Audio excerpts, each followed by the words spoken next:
नरंदे तालुका हातकणंगले येथील ग्रामदैवत नागनाथ देवाच्या यात्रेसाठी येणाऱ्या सर्व भाविकांना नरंदे विकास सेवा संस्था नरंदे यांच्याकडून हार्दिक शुभेच्छा।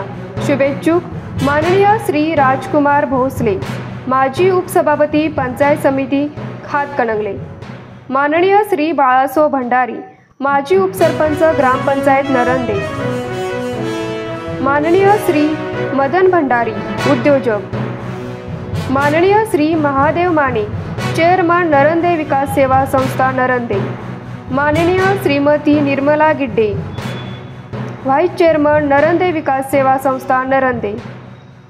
लोकसभेच्या निवडणुकीवेळी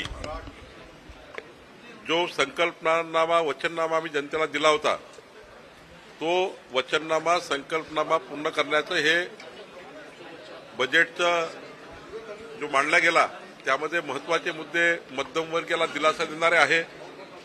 खास करून इन्कम टॅक्स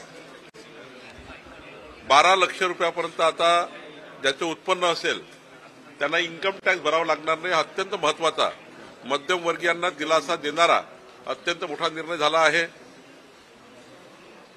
स्टार्टअपसाठी मोठ्या प्रमाणावर योजना करण्यात आल्या।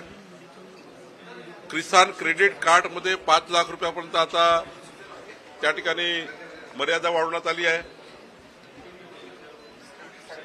अनेक योजना म्हणजे या देशाच्या एकंदरीत जीडीपी वाढवण्याकरता ज्या महत्त्वाच्या बाबी आहेत त्याही अर्थसंकल्पात आल्या आहेत।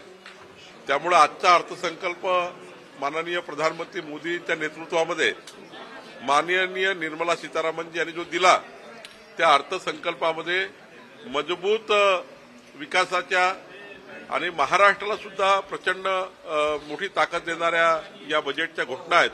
अनेक विमानतळं, अनेक रेल्वे स्टेशन, अनेक नव्या रेल्वे आणि मोठ्या प्रमाणावर येणाऱ्या इन्फ्रास्ट्रक्चरला मजबूती करणारं हे बजेट आहे।